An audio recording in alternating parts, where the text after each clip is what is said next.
Hey there, everybody. We're back again. It's the Rant. My usual partner in crime is out at San Diego Comic-Con as of this recording, so I have my buddy Josh filling in. Josh, say hi to everybody. What's up? Every one of my co-hosts are men of few words. I don't know what to do with that, but we're going to go right into it this week, folks. There are some new games that we need to talk about. Godzilla. Josh, help me out here. Godzilla. Boom. Godzilla's coming to the PS4. Well, technically, I guess it's already out in Japan, but let's face it, we're not Japan. We are the US, and we get some of the cool shit late. Thoughts on Godzilla, Josh? I mean, it looks cool so far. I mean, if you look at some of the screen grabs and some of the trailers that have come out, I mean, of course, we say this for every game that's going to be coming out. When you look at the gameplay trailers and stuff like that, it all looks good, but until we actually get hands-on on it, I'm sure we're not going to be able to fully grasp how good or bad it's going to be. Yeah, I think that's the roll of the dice with every game nowadays. I mean, I hardly ever feel like I have this 100% faith in a game that's coming out anymore. I've always got this cynical 50-50 viewpoint, and it's like, oh, that game looks awesome. Back in my head, I'm like, yeah, but it's gonna fucking blow, you know it. Yeah. And I'm really hoping it doesn't go that way, because it's Godzilla, and I've loved Godzilla since I was like 5 years old. Always wanted to watch Godzilla trample Tokyo. God, I'm a horrible person. And you can do that in this game.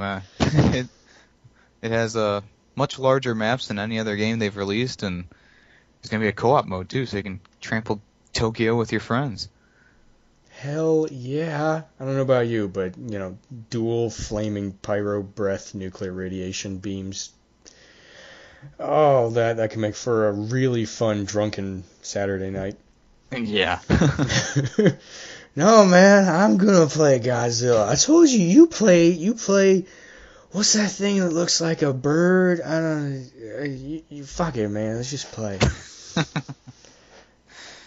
I really hope there are no drunken Saturday nights in my future that sound like that, but who the hell knows?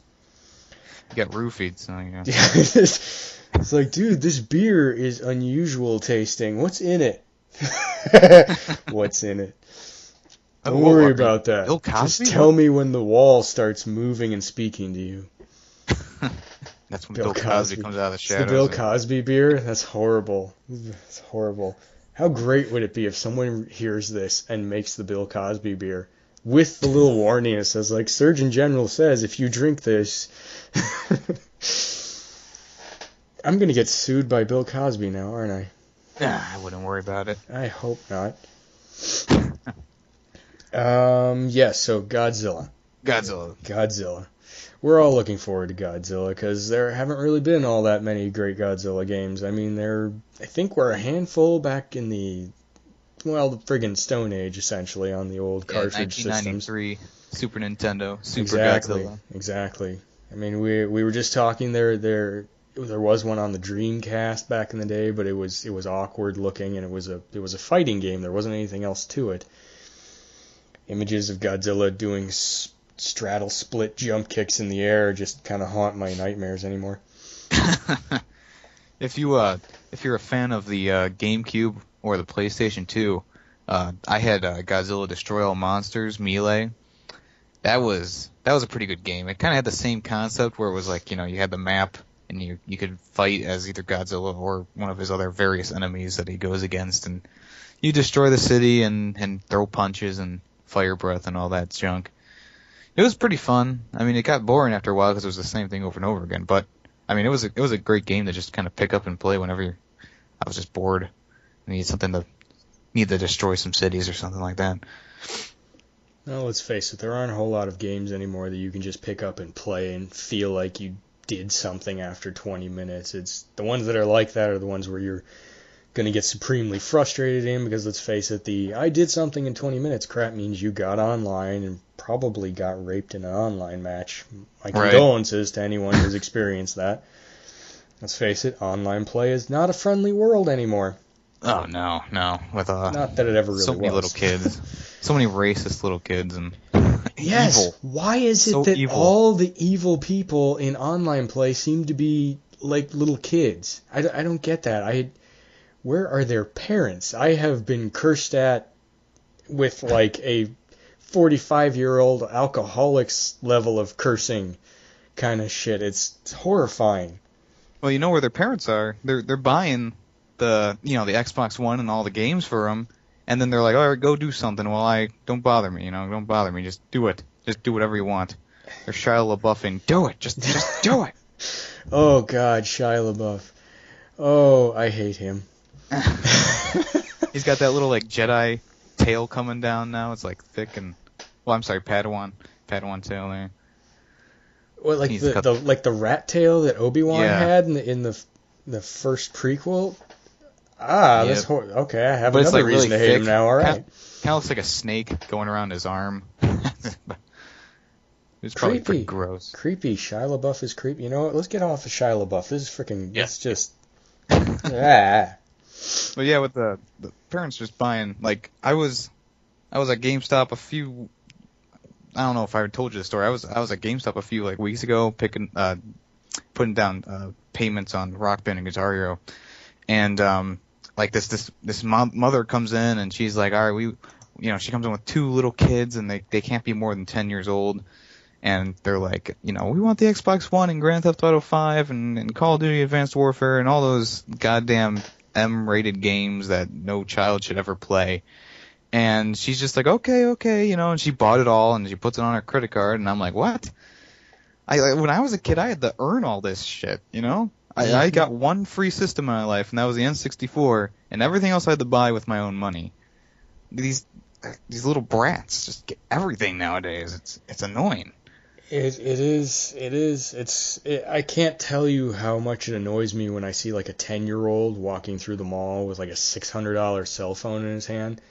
Now, I mean, granted, benefit of the doubt, maybe his mom just like gave him the phone to goof around with, like, here, take my phone, leave me alone while I shop and try and cheat on your father. But I would not frigging trust my 10-year-old with my cell phone. So much of my life is tied into that phone.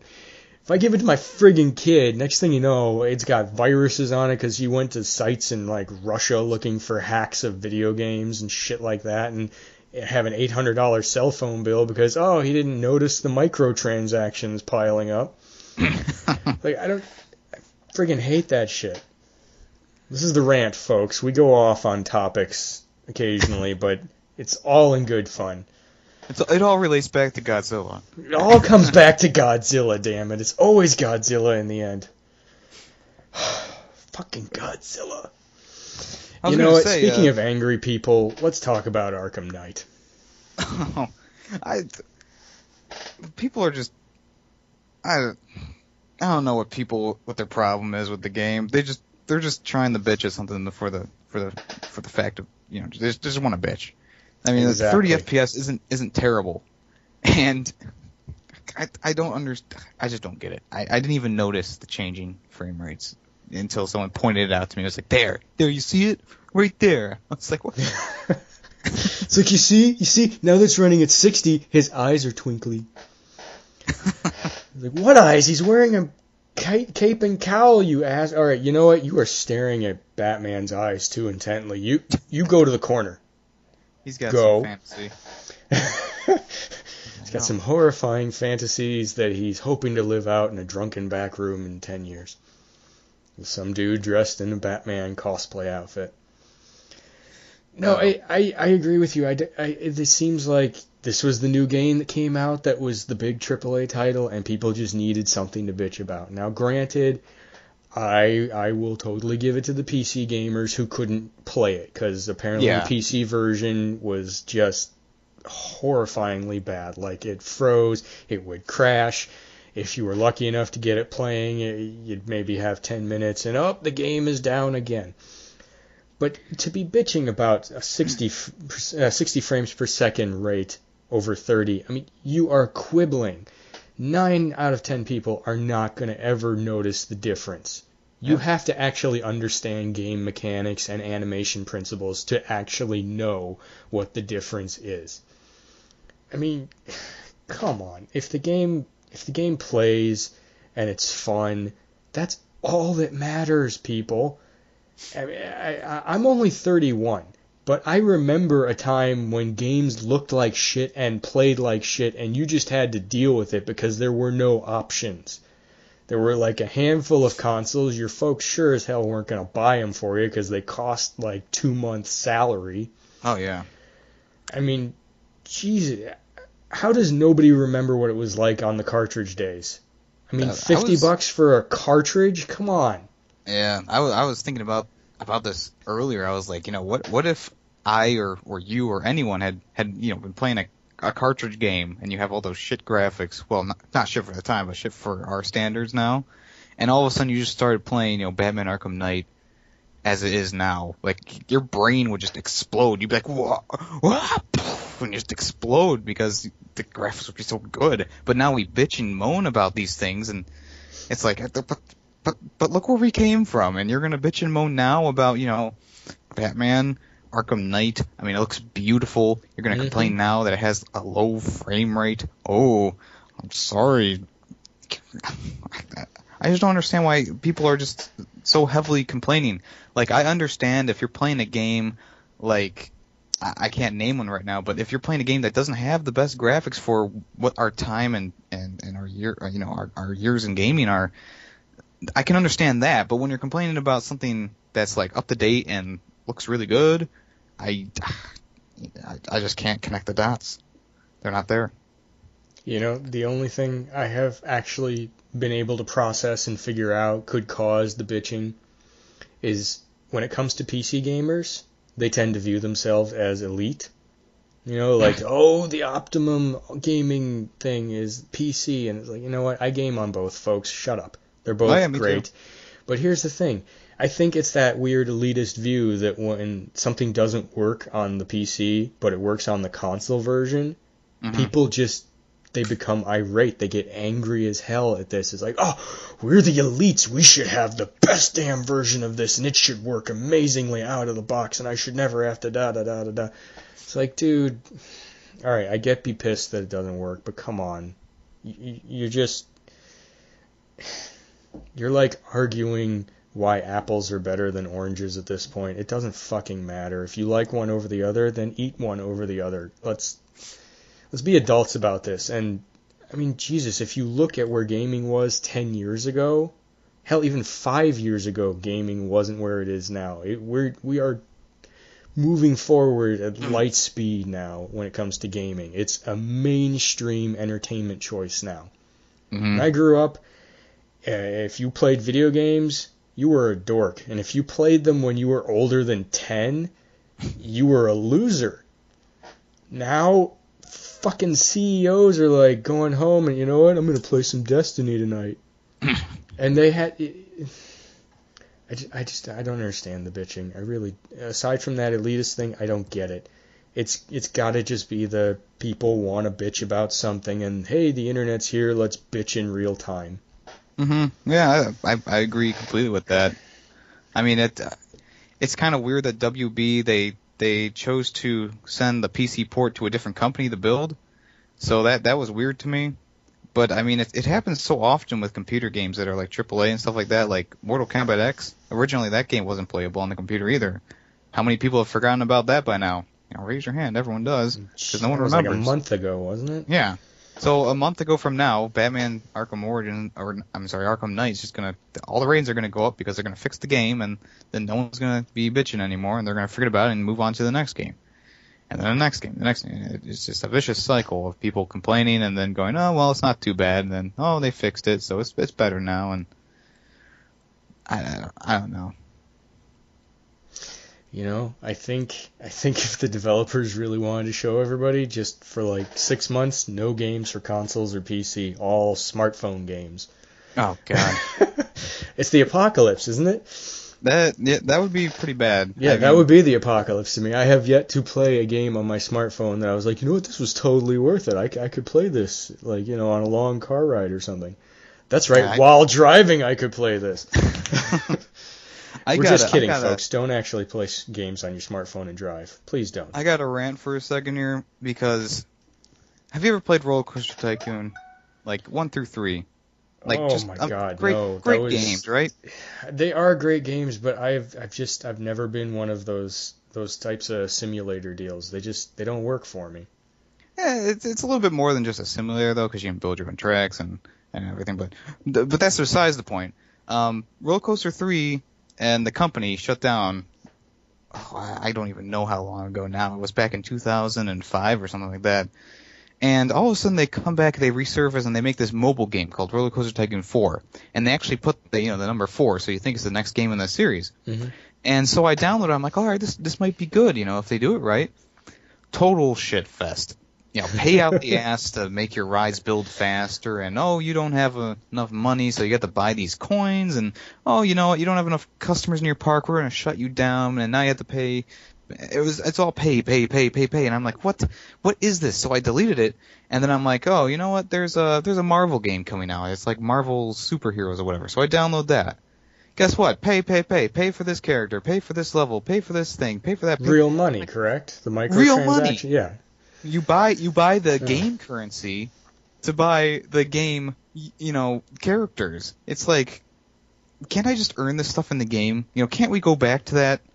Because I cannot believe that they would slap a 4 onto Roller Coaster Tycoon, because that is not 4. That's a mobile. They should have said Roller Coaster Tycoon Mobile. And now Roller Coaster Tycoon Big M. Roller Coaster Tycoon ass fucked, because that's how I felt when I played this game. And they're making another Roller Coaster Tycoon, and they're calling it Roller Coaster Tycoon like World or something like that. And it's like, am I gonna get this game? I don't know. Roller Coaster Tycoon 4 was just such a shitstorm. I mean, what's to say that Roller Coaster Tycoon 5 is gonna be the same thing except just a computer port? Mm-hmm. Roller Coaster Tycoon 1 was the first game I played on the computer. Revolt was after that, which is another one of those classic games that I love that never got love from anyone else but me. Revolt. Was that the RC car racing game?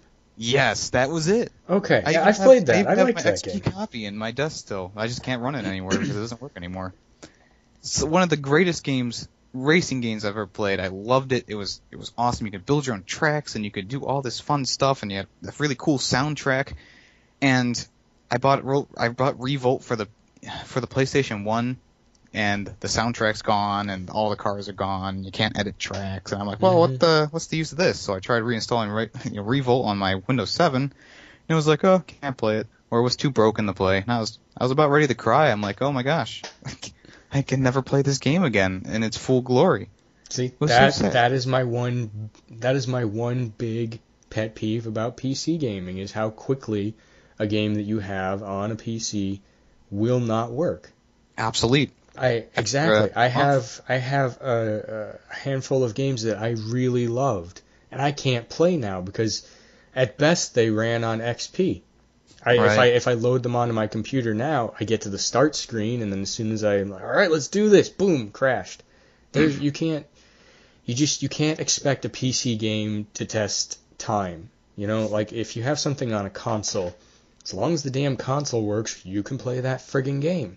Right. Now, granted, you may lose like online features or something, but let's face it, the majority of good games are not dependent on online play, people.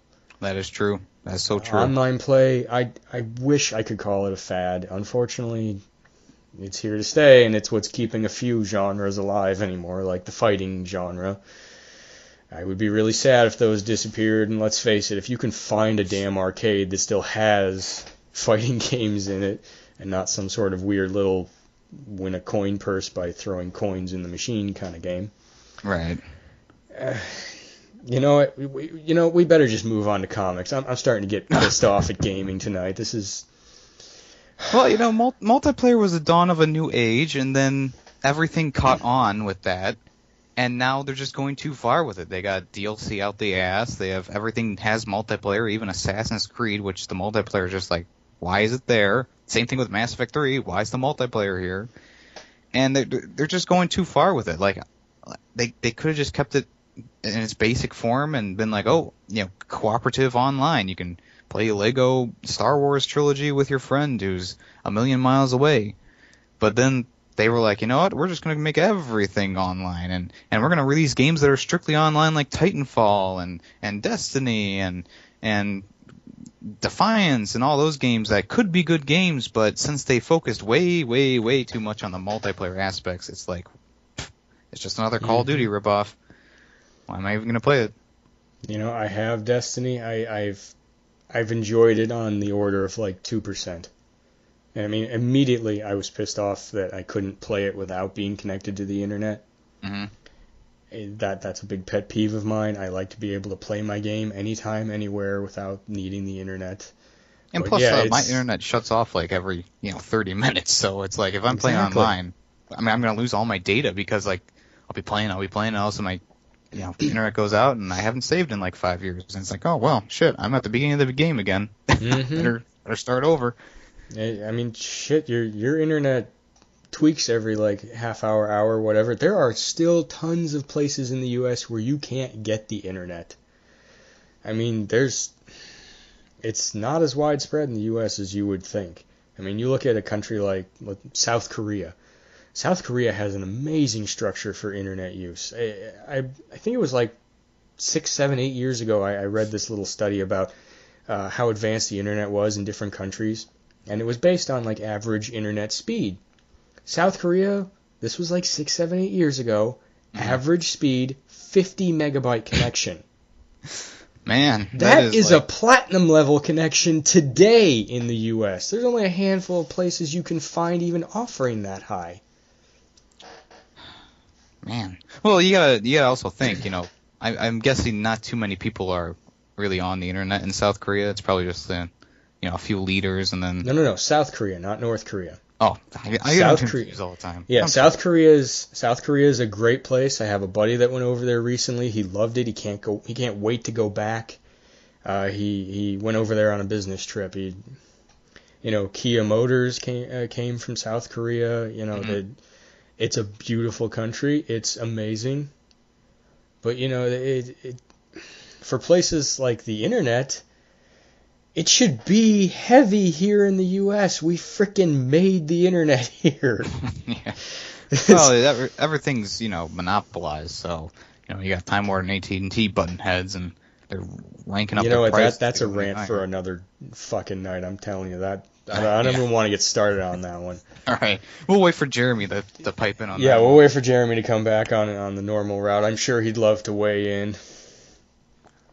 Hell, he'll have tons of great stuff from Comic-Con for us next episode, folks. But we're going to do our best to try and cover comics tonight. And you know what? We're going to start with the new thing involving Gordan in the Batman comics. That's right.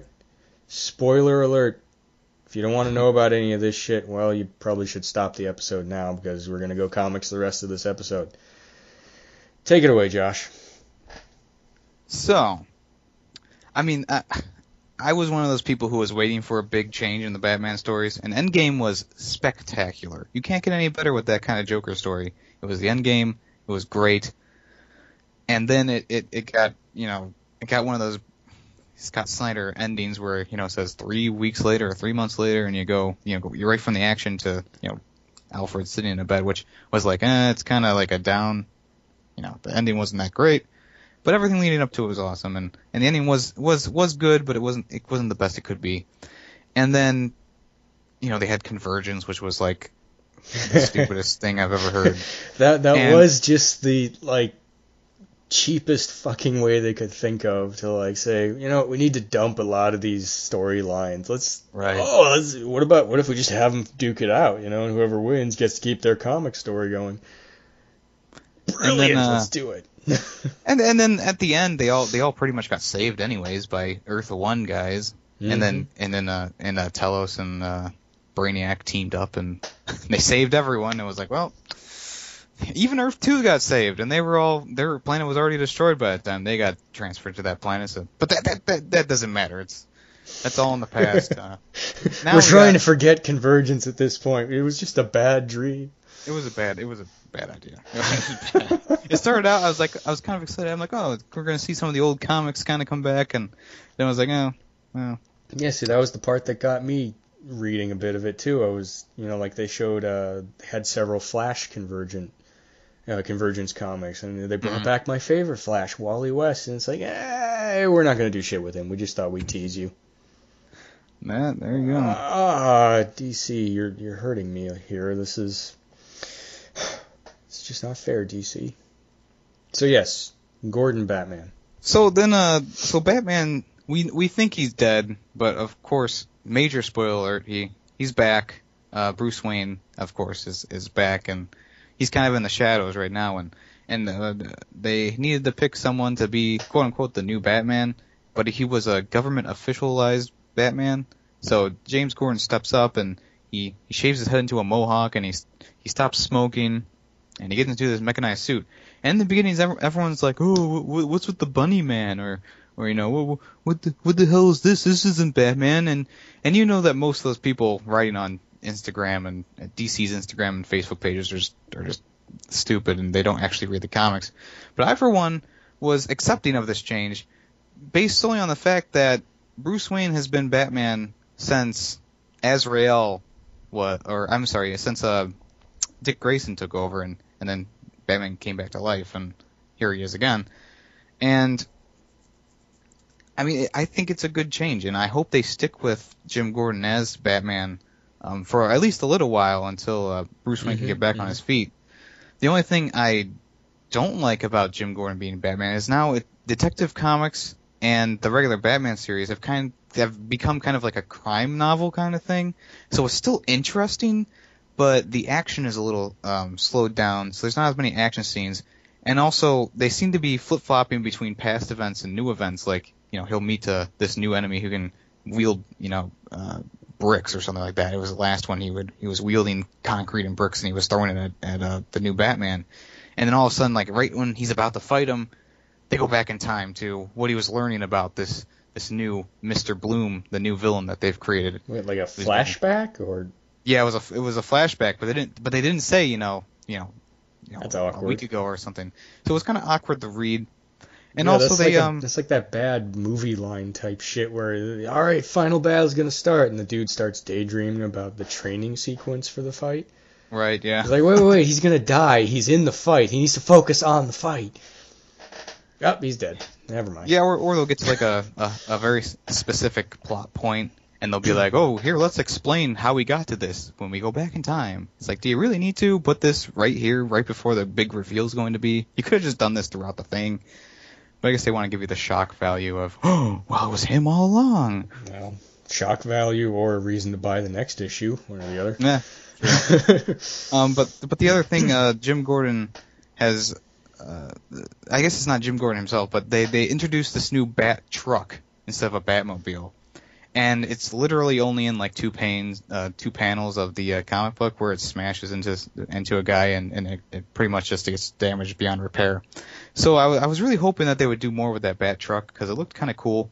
And they said at the end, oh, we have more models, don't worry about this one. So it's like, okay, maybe they'll bring it back. Maybe they won't. I just hope they do because Bat truck sounds a little bit better than Batmobile. Even though I love the Batmobile. I mean, Bat truck would be pretty awesome just going around with this huge semi-looking thing just going around. But also, Jim Gordon as Batman, since he's with the government now and they've had their own team assembled for the Bat Squad, Harvey Bullock's in there. Julia Pennyworth is under a different name. She's helping out Jim Gordon. There's a few other characters they introduced in Detective Comics who are coming back to help with the team. And they all operate inside. Two of them operate inside a blimp, which is where Jim, the new Batman, he stays and then he flies down from the blimp, which I thought was a great idea. It has the bat symbol on it, and he can hang down and just detach and slam onto the ground, which I think is really cool. And then Harvey Bullock and the other team, they get the squad assembled and they get the SWAT team to go out there once Jim has incapacitated the enemy. And people have been bitching about it ever since day one, where they showed the new cover and then what the new Batman's going to look like. And I'm not one of those people. I'm one of those. I accept the change. Mm-hmm. Like there's only like minuscule things, like really tiny things, and I hate to be nitpicky on things because I like things as a whole. And if I start nitpicking, then I go way too in deep, and then it all turns into Mass Effect for me. And oh god, that's a painful memory. And the new Batman, it's good. And if you haven't like started reading it or haven't really gotten into it, now is a good time if you like those kind of more crime novel type things. And it's not detective type things like the old Batman used to do. It's more of like I said, crime, and it's more of like a police thing now.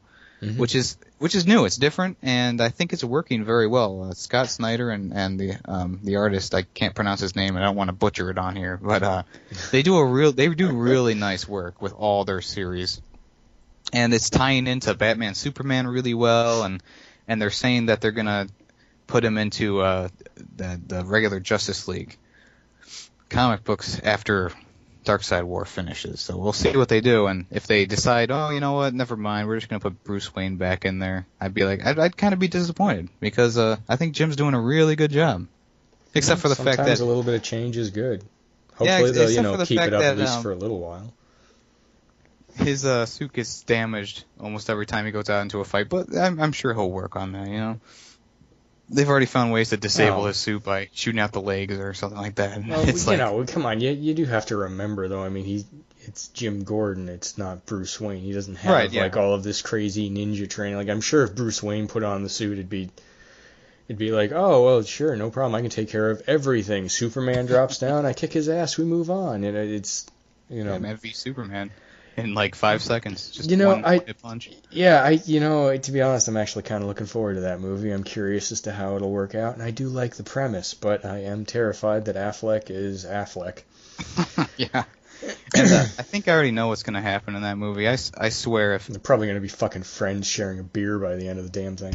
Well, that's going to happen, and plus there's going to be this huge fight where they're blowing through buildings, and Batman has on his Superman suit, and I'm going to guess. I'm going to guess that Superman's going to win, but in the off chance that Batman does win, because Batman has won in the past, in past movies. There was one animated movie where he beats the living shit out of Superman, and he's like an old man in a suit, and I was like, oh shit, yes. But we'll see what they do with the Batman v Superman, the legal court case of Batman v Superman. They're going to get lawyers and duke it out in the courtroom. Dum dum dum. Well, don't worry. We have another year at least for new theories to be sprung up and all that shit. So yeah, half a year. Luckily, the new Star Wars comes out this year, so at least we'll have something to tide us over until that comes out. Mm-hmm. Well, come on now. We already had a couple of good movies. The new Avengers movie was pretty awesome. Oh yeah, and Mad Max Fury Road. I thought that was great. To be honest, I haven't seen it yet. I've seen the original Mad Max and Mad Max Beyond Thunderdome, all of those. They're good movies, but I don't know, I was kind of at the point where it's like, oh, it's on TV. All right, I'll watch it. The nice thing about Fury Road is they actually built all the cars, and they blew up all the cars in the movie. So, it was nice to see. So real destruction. All right. Yeah, it was nice to see not CGI all the time. It was nice to see real things going on. And I thought it was a very interesting movie. It kind of slowed down in a few parts, but most of the main scenes were great.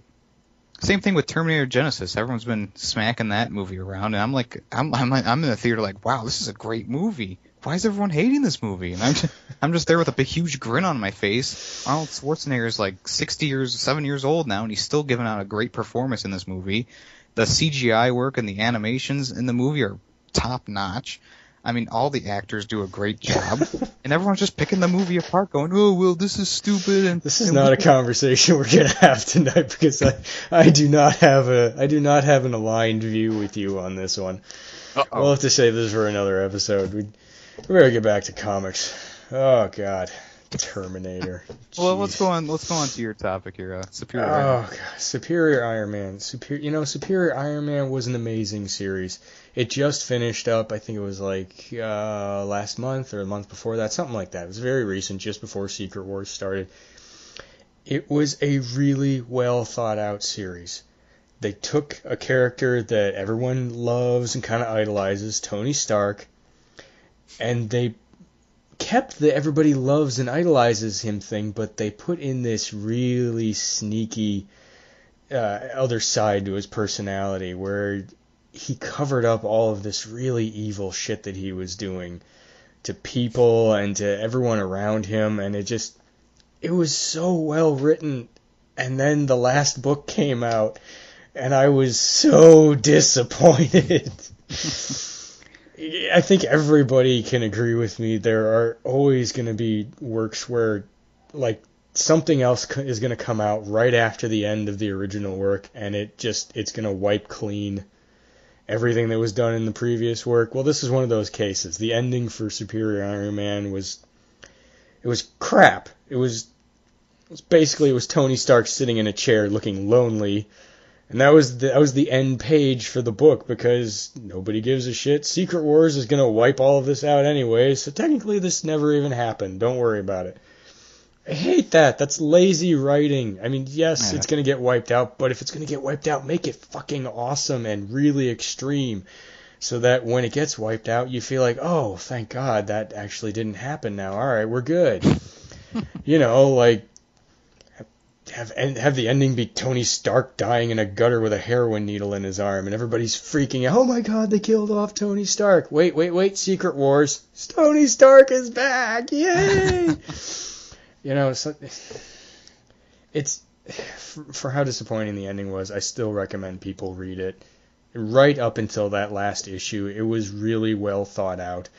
The mind games that Stark plays with everybody, and I mean, let's face it, you have to be pretty badass to almost convince Daredevil to join your side. I mean, Daredevil's one of those, like, justice for the sake of justice, hardcore kind of guys. Mm-hmm. And Stark was right there. There's one panel where, spoiler alert here, people. There was one panel where Stark had given his vision back to Daredevil, and Daredevil's looking at himself in the mirror. And for that one image, like, they drew it perfectly. You can see the kind of like, oh God, I might be making a bad choice in a second here. That look on his face, it was perfect. I don't know who the artist was for that comic, but he captured that amazingly well. Just that, I'm going to make a bad decision in a second here, kind of. It was perfect. So, just that damn ending. Still, people, check it out. Superior Iron Man. It's well written right up into the end. And, well, if you hate the ending as much as I did, then guess what? Secret Wars is wiping it out. So, enjoy. I really wish that more comics would throw different superheroes into different, like Iron Man through Daredevil in there, and the original Dark Knight series that came out when the New 52 was rebooted, they had Superman and Wonder Woman in there, and they had all these different characters kind of going into the other worlds. And of course, Justice League, they do that nonstop. But I mean, when you just have those kind of cameos in the different comic books, I like that. Like in the next Deathstroke, Wonder Woman's going to be making an appearance. He's going to fight Wonder Woman. I thought, hey, that's a great idea. That's never happened, unless you play Injustice. But I think that's now that's a good game, people. You should check out Injustice. Yeah, definitely. But I just love it when worlds collide and just things go haywire, and you're like not seeing it coming because you're like, oh, why is he in here? Oh shit, he's here to mess everything up. So I'm definitely gonna pick up Superior Iron Man because I love Daredevil. He's one of my favorite characters in the Marvel universe, along with Rocket Raccoon and Groot, of course. But he has a place, and I think it's the first 3 books. So he's in there for roughly a third of the whole series. So yeah, it's interesting. I think you'll really enjoy it. Yeah, I've been trying to get into Marvel more. I've been a DC guy since the dawn of my life, and I'm just starting to kind of worm over into the Marvel universe with the especially with these new ones that are coming out. I want to get a few of those and start opening my horizons a little bit more because I've been too sheltered with DC. I need to see more angles. See, there needs to be more readers like you and myself. I have always been a fan of comics in general. I never really gave a shit who produced them. You know, I love stuff from Image. I like Dynamite Comics. I like some stuff from Marvel, from DC. And unfortunately, the comic world is very divided. Most people draw a hard line. You're either DC or Marvel, and then there's all the poor people that really like the independent ones, which, for my money, half the time the independent ones are way more interesting. It's just, you know, it's hard to keep those storylines going when you're a small publisher and you've only got two guys that work on this book. When you got someone like Marvel or DC, they got 15 people that write storylines for one comic. It's like, I need a break. All right, Joe, you take over. You've been on vacation for the last 8 months. You know, I think that's part of the reason is probably because since they're not big companies, they're not like, you know, watching over what these artists and writers are doing. So they can kind of be more out there with their stories. Like I was reading a Twitter post by the guy who writes and draws for Batman 66. And he was like, you know, we have so many ideas, but, you know, our managers and the people at the top of the company say, well, you can't do that, you can't do that, you have to do this, you have to redesign this panel.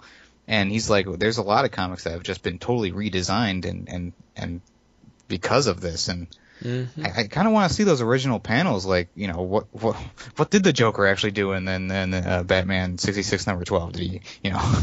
But it's just something that we have to live with nowadays with how companies are. And I mean, shit, if you're looking for some, you know, darker, maybe a little more controversial stuff, look at like Image Comics. Although technically they're not that small a publisher anymore. They do have a lot of shit under their belt.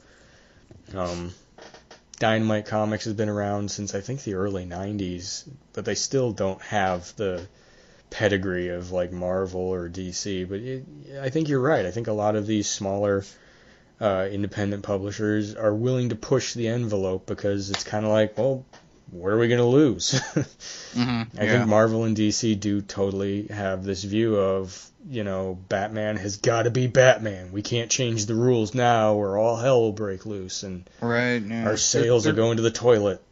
Would you say that they're very comfortable in the positions they're in? They keep the characters kind of the same. You know what? That is probably the best way to describe it, comfortable. Although I don't know if you looked into it, the new animated movie, Gods and Monsters, coming out by DC, it's kind of switching it up a bit. They're making Batman, he's now Kirk Langstrom, who is Man-Bat. His formula affects him differently. He becomes a vampire. Superman, instead of Jor-El being saved, it was Zod, wasn't it? Yeah. And I forget who Wonder Woman is. I think it's Darkseid's daughter, but I don't want to give out misinformation. Let me look it up real quickly because I'm kind of right here on DC already. Yeah, but isn't that coming out in a couple of months? It's coming out the 28th of July. Oh, okay, that snuck up on me. The last time I looked into it, I guess that was back in like January. Yeah. Jeez. How time flies here in Northeast Ohio. I think it's going to be really good. Most of DC's anime stuff is top notch. I mean, I couldn't agree Throne more. of Atlantis was awesome, and so was Batman versus Robin. It was great. Let's see. It is a godsend. I do love animated productions, and DC truly has been keeping their animation top notch. And it's unfortunate you just don't see animated stuff from a lot of places anymore. Like the last damn thing I remember that Marvel put out was, oh man, it's like 8 years ago. It was like an Iron Man TV series that they were showing on G4, which for anybody our age, they know what G4 is, but everybody younger, they're not gonna fucking know because that network disappeared out of nowhere. Yeah, didn't they have that one gaming review show? I forget what it was called. Oh, they had tons of stuff on there. Yeah, they had like gaming competition shows where people would play all these different games and back in the day, as teams. Yeah. And when it was Tech TV, they had a ton of that. And then as it turned into G4, they started to phase that out a bit and it became more like, you know, news on the new current trends in gaming and technology. And and just I don't know where they disappeared. So Yeah. I think half the people that used to work there are now like working for channels on YouTube. Yeah. It's odd how that worked out, isn't it? Yeah. Well, I mean, YouTube's the big place now. I mean, you got Well, you people are can making reach money a off lot of more it. people, yeah. Yeah, you can reach a lot you more can people. definitely, yeah. All right, you know what? This feels like a good spot to call it a night. What do you say, Josh? Yeah, sure. Yeah. I can All talk right. all night about this stuff now. Well, we'll probably have you back for some more guest hosting, or, I mean, hell, maybe we just do a full three-guy opinion episode where we can all clash over something in the future. I would All love depends. to do that. All depends on if we can get some viewers for this channel. But hey, we're new. We're Hey, you got two. benefit of the doubt. One would Actually, be me, we've one had would be you. 3 views on the last. All right, on the there we last go. one. We are climbing the charts. It only took 2 weeks, too. Well, Josh, I'd like to thank you for joining me as a guest host this week. You saved my bacon there. Thank you for inviting me. You know what, folks? You should give his channel a listen. What's the name of your channel, Josh? The name of my channel is Jarsh's Opinion. It's JARSH Opinion. I do podcast on there. I do YouTube haikus, which people seem to love. I do random videos. I do gaming stuff. I give reviews on games, and I try and do it all. And Jack I do of all trades on YouTube. Yeah, I do weekly releases of new content and monthly releases of YouTube haikus. So come out and take a gander at Jarsh's Opinion. All right, and folks. Also come back here. You know? Yes, please come back. Please view the video, like, subscribe. We'd really like to see that happen. Walk around, just give people a mixtape of the rant. Be like, hey, oh my God, mixtape! That shows how old we are. What the hell is that? It's cassette tape. What the fuck's a cassette tape? You pull out like a vinyl, just be like, here, here's our demo. Oh my God, that fond memories of dead technology. Although vinyl's coming back, so I mean, I have vinyl is good, but that's something for another episode. Yeah. Thanks for listening, folks. This has been The Rant. Good night.